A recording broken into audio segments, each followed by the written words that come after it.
Hey everyone, it's been a minute. In this video, I'm going to explain why I had to take a break from YouTube. I'm also going to talk about the power of acceptance for who you are. I'm going to talk about the power of polymathy, and I'm going to invite you to some exciting new news you do not want to miss out. So make sure you stay till the end. Hey everyone, I'm Samantha Postman. I'm a polymath educator, a serial entrepreneur, a public speaker, a managing farm of a crop farm in Alberta, as well as a bunch of other things. Have you ever got that call or text message that made you stop in your tracks? That's what happened to me on May the 12th. I opened my phone up to see a text message to let me know that one of my best friends had just passed away a few days earlier. It's why I took this break from YouTube. It's why I'm changing up the way I do YouTube. I used to think that when the youth talked about their online friends and their online communities and the way they talked about how intimate it was, real relationships, I'd think these teeny boppers don't know what a real relationship is. They need to get out and meet real people, not these online fake ones. Well, I'm here to tell you that's not true. In fact, sometimes those online friends that we make become more community and closer to us than the people that we know in our day-to-day lives. My friend George Silverman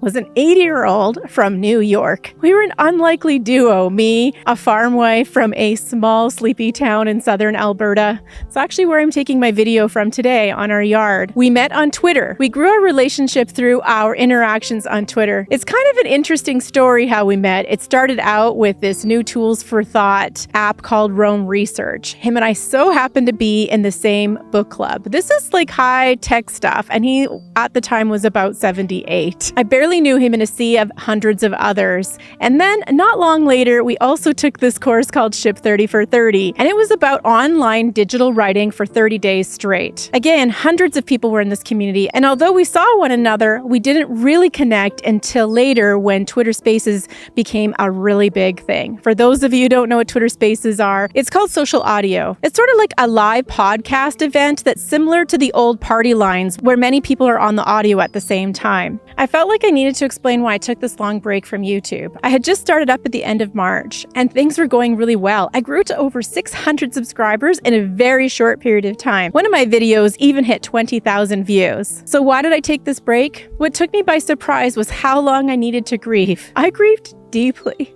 for many, many, many days. It took weeks before I didn't think about him every day and at night.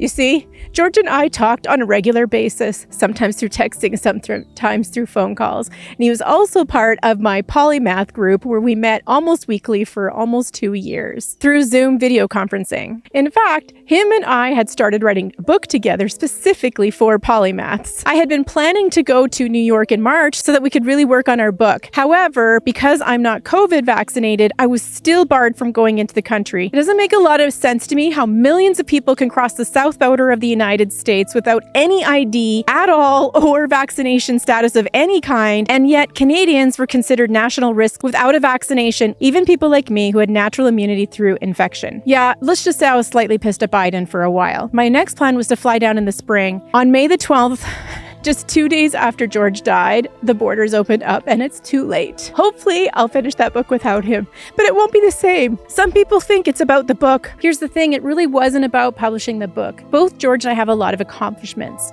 What it was really about was this journey together where we got to sharpen each other and explore new ideas and understand what it is that makes a polymath and how we can help other polymaths with the journey of learning who they are, accepting who they are, and flourishing for the diversity and multidisciplinary masters that they can be. I'm going to tell you a bit about George. His legacy was about the Mind Skills Playbook, how to ace the game of life. One of his first careers was as a psychologist, and he was really fascinated by the human mind.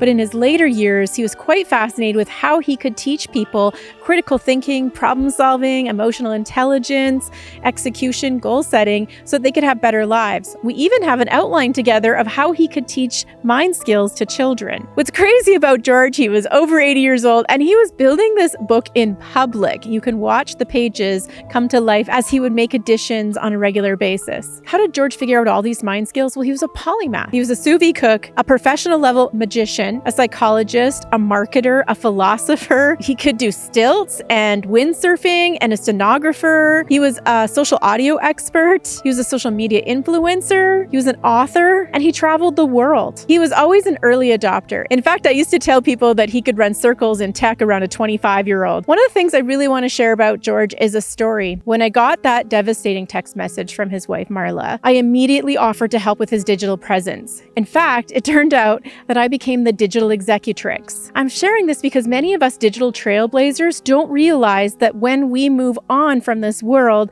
we leave behind this massive digital trail that our loved ones have to try to navigate. In George's case, I knew most of the apps he was using. I knew where he was storing his content, where he was creating. So I knew exactly what to download from and which accounts to shut down and which ones to leave open because he'd paid for an annual basis. How many people have that? George was a prolific content creator. It's the reason why I'm heading up a project to create a virtual AI George so that you can ask him questions about how to improve your thinking skills, your critical thinking skills, and your life through his teachings. I'm pretty excited about this project. I'll put a link in the comments below if you'd like to be notified about this AI George bot. So you can see why days took weeks. Not only was I curating George's content, I was grieving, but it became farm season. And as you can see, I'm also managing partner and a CFO of a Canadian grain farm. And as we moved into the seeding season, my time filled up very quickly. I felt like I was juggling so many balls in the air that I had to put a few down for a while. YouTube was one of them. But I'm coming back to tell you a story about acceptance. Have you ever had one of those aha moments that help put everything that happened before it into a sharper perspective? That's what happened to me when George passed away. His wife Marla and his daughter Alyssa asked if I would like to contribute a eulogy for George's funeral. I was honored. So I'm going to tell a story. Stick around for a profound lesson that will make a difference in your own life. George liked to be a bit of a disruptor. He liked to say inappropriate things at times to see if he could rally you up.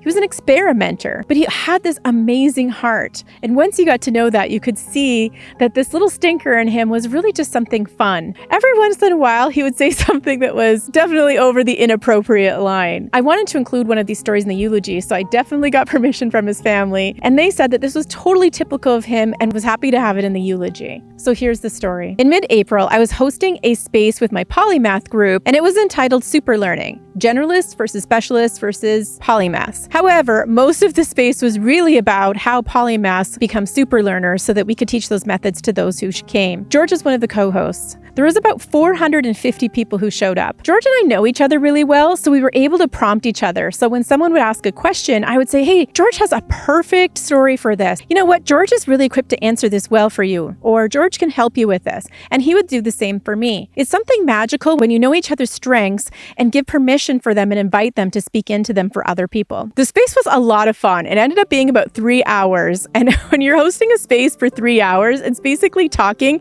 and watching the technology and the back-end direct messages all at once. It takes all of you. You can imagine after 3 hours, I thought George would be utterly exhausted. To my surprise, about 10 minutes after the space ended, my phone goes off, I open it up, and he writes, "That was amazing," with exclamation marks. You can tell that he's excited, he's exhilarated. But what came next is what really got me off guard.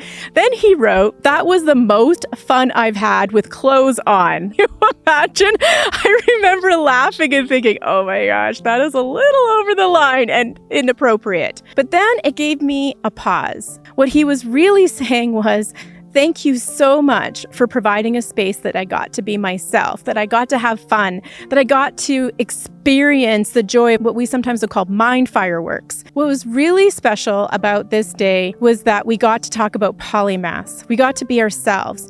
It's kind of crazy that it's okay for us to list off all of our expertise and disciplines, and that's completely acceptable in society. However, if one of us calls ourselves a polymath, which has normally been given by someone else and we just adopt it, then it's seen as pretentious. But in this space, we were just allowed to say, I learned this from this, or here's how you can handle this problem when people asked us in the Twitter space or social audio room live event. And when people would ask, we would say, well, we learned this because of the photography. We would cross photography over with psychology and sometimes over with philosophy and other times with marketing. That's the really cool thing about cross-pollination. We come up with these hybrid answers answers that are unique to the problem and unique solution that's innovative and creative. I mean, that's where the word creative comes from. So I have this very fond memory just weeks before George died. After the funeral, his wife Marla sent me her copies of the eulogies, and I read hers. This is the part that stopped me in my tracks. Marla wrote, "These last 2 years, he was so alive. He felt engaged, excited. He had come to terms with his uniqueness, was more open and at ease with himself. He did not want to die. He was in the middle of so much." These words stopped me in my tracks. And I realized that those words that George spoke just shortly after that Twitter space had so much more meaning. What he was truly saying was, thank you for accepting all of me, for giving me excitement to be alive, for giving a safe space for my uniqueness, for letting me use all my mental capacities to serve others, for honoring me and giving me credibility so that I can teach what I've learned over these years. It reminds me of something that Leonardo da Vinci wrote. In this one sentence, he talks about this need to feel understood, and that feeling understood helps us feel loved. It was rare for him to be able to be his full self with anyone. And what George said to me in that text was, I feel loved. Here's what's cool about Polymath. We don't see lines between disciplines. We literally just see innovation or creativity. Tools are just things that can be moved around and used for different purposes. A hammer does not only hit a nail. Often in our Polymath group video conferences, we'd have these sessions where we would just help each other get unstuck. One person would give a very quick synopsis of where they're at, but they didn't need to go into a big background story. One, because we sort of knew each other, but two, because there was so many disciplines represented there, we were able to understand the language very easily. Sometimes in the span of 10 to 20 minutes, we'd have this problem solved in a very innovative and creative way. Sometimes even having an entire business plan mapped out for whoever was presenting. What's cool about Polymath is their ability to switch between disciplines quite fluidly. As some of you know, I'm a tax expert by first trade. So of course, most people want to ask me questions about how they can save tax or pay the least amount of tax or what government programs to tap into. I mean, who doesn't want to pay less tax? However, if someone knows that I farm or my husband walks up, the first thing they ask me about is, how's the weather? How much rain did you get? And the entire conversation revolves around the farm. Although many of these conversations turn into a stimulating engagement, they're very one-dimensional. We're talking about one specific subject. What I love is when we can blend them, when I can take my knowledge of farming and taxation and create something new, or my knowledge of nonprofit organizations and taxation. That's exactly how I came up with a proposal of how to re-stimulate the economy using the taxation system. This proposal came as a blend from my taxation knowledge, my understanding of human nature that came from taxation knowledge, my understanding of economics, my understanding of the nonprofit organization, as well as my understanding of politics. This unique proposal had the power to not only re-stimulate the economy, but help save nonprofit organizations, especially when COVID caused such a large demand for their services, their donations went down, and they had to switch to a tech world very, very quickly. That's what we could do in our group. Someone would say, there's this problem. I have this idea. This is how far I've come.